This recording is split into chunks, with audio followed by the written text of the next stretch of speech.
తెలంగాణ జాగృతి అధ్యక్షురాలు కల్వకుంట్ల కవితతో all India Adivasi constitutional rights and cultural protection JAC all India chairman, Khammam Zilla Parishad మాజీ chairman, మాజీ ఎమ్మెల్యే చందా లింగయ్య దొర భేటీ అయ్యారు. బంజారాహిల్స్లోని తెలంగాణ జాగృతి కార్యాలయంలో ఆదివాసీ జేఏసీ ముఖ్య నాయకులు పాడూరి శ్రీనివాస్, పాయం సత్యనారాయణ, మాడవి నరసింగరావు, పట్టం నారాయణ దొర, రమణాల లక్ష్మయ్య, వజ్జ నరసింహారావు, కబ్బాక శ్రావణ్ కుమార్, కుస్సంగ వేణు మరియు శ్రీనివాస్, చెడమాకి సంజీవ్, ఆత్రం, పైకాజీ, పోడం భార్గవులు కల్వకుంట్ల కవితను మర్యాదపూర్వకంగా కలిశారు. కేంద్ర ప్రభుత్వ నిరంకుశ విధానాలతో ఆదివాసులు ఎదుర్కొంటున్న సమస్యలను జాగృతి అధ్యక్షురాలకి చందా లింగయ్య ద్వారా వివరించారు.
Telangana all India Adivasi constitutional rights and cultural protection JAC నుండి వచ్చినటువంటి గౌరవనీయులు చందా లింగయ్య దొర గారు, జాతీయ అధ్యక్షులు, ఎక్స్ఎమ్మెల్యే గారు, ఎక్స్జెడ్పీ చైర్మన్ గారు, అట్లానే పాడూరు శ్రీనివాస్ గారు, పాయం సత్యనారాయణ గారు, మడవి నరసింహరావు గారు, వట్టం నారాయణ దొర గారు, రమణాల లక్ష్మయ్య గారు, వజ్జ నరసింహారావు గారు, కబ్బాక శ్రావణ్ కుమార్ గారు, కుర్సంగ వేణు గారు, వర్య శ్రీనివాస్ గారు, షెడ్మాకి సంజీవ్ గారు, ఆత్రం పైకాజీ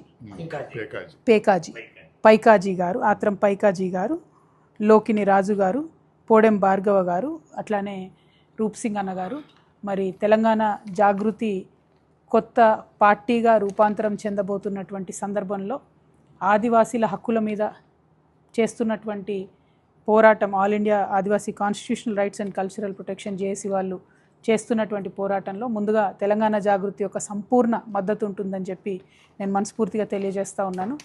కేంద్ర ప్రభుత్వం ఏదైతే ఆదివాసీల హక్కులు హరించే విధంగా పేసా చట్టానికి తూట్లు పొడుస్తూ షెడ్యూల్ 5, 6లో ఉండేటటువంటి ప్రొటెక్షన్స్ అన్నిటిని కూడా తొలగిస్తూ, అదేవిధంగా పోలవరం లాంటి ప్రాజెక్ట్స్ కడుతున్నటువంటి సందర్భంలో దాదాపు 3 లక్షల మంది ఆదివాసీలు డిస్ప్లేస్ అవుతున్నా కూడా వారందరినీ కూడా వారి గ్రామాల నుంచి, అడవుల నుంచి తొలగిస్తున్నప్పటికి కూడా వారికి వాగ్దానం చేసినటువంటి మౌలిక సదుపాయాలు ఏవి కూడా ఇవ్వకపోవడం అన్నది చాలా దారుణం.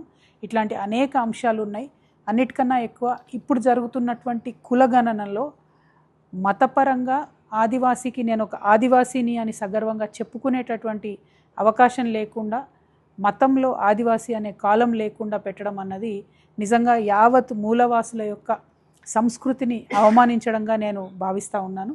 వారి ఆత్మగౌరవాన్ని నిలబెట్టుకోవాలంటే కేంద్ర ప్రభుత్వాన్ని నేను డిమాండ్ చేస్తూ ఉన్నాను. ఖచ్చితంగా ఆదివాసీ బిడ్డకి నాది ఆదివాసీ మతం అని చెప్పుకునేటటువంటి ఆస్కారం, అవకాశం ఉండే విధంగా కాలంలో మార్పులు చేయాలని చెప్పి నేను కోరుతూ ఉన్నాను.